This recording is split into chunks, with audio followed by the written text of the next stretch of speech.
हज़रात, मैं आज आपको एक छोटी सी मुख्तसर सी कहानी सुनाना चाहता हूँ। मैं जो कहानी आपको सुनाना चाह रहा हूँ ये एक नौजवान की है। उसे पहाड़ों पर चढ़ने का शौक था। एक तरफ शौक था और एक तरफ बहुत बड़ी परेशानी कि वो पहाड़ पर चढ़े तो उसे खौफ महसूस होता था। एक पहाड़ के नीचे वो एक दफा खड़ा हुआ और उसे उस देवकामत पहाड़ को ऊपर की तरफ देखा। उसे रास्ता बहुत दुश्वार लगा। शौक भी है और दुश्वारी भी है। चढ़े तो कैसे चढ़े? उसने कोशिश की, कुछ कदम बढ़ाए। थोड़ी देर के बाद वो डर के बैठ गया। उसको रास्ता बहुत दुश्वार लगा। उसने सोचा कि मैं तो ऊपर तक नहीं जा सकता, मुझे तो खौफ आता है, डर महसूस होता है। उस बच्चे ने हिम्मत हारी थी तो ऐसे में उसके उस्ताद उसे मिले।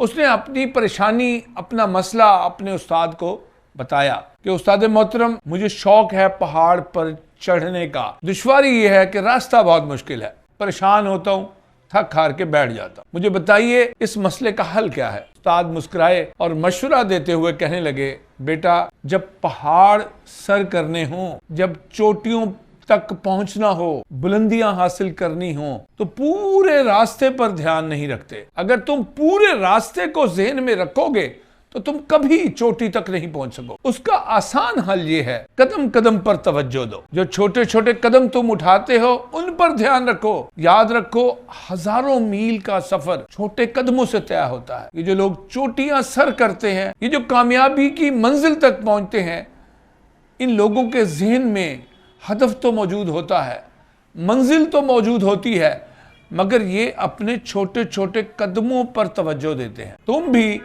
कदम कदम पर तवज्जो दो, तुम चोटी सर कर लोगे। उस्ताद की रहनुमाई में शागिर्द ने अगले दिन सफ़र का आगाज़ किया। वो सफ़र जो उसे मुश्किल लगता था, डर और खौफ महसूस होता था, उसने उस सफ़र को बड़ी खूबसूरती के साथ छोटे छोटे कदमों पर ध्यान देते हुए सर कर लिया। वो मंजिल तक पहुंच गया, पहाड़ की चोटी पर पहुंच गया। ख़ातिनों हज़रात, इस कहानी से जो सबक मिलता है वो ये है कि आपके सामने एक हदफ हो, एक टारगेट हो, एक गोल हो।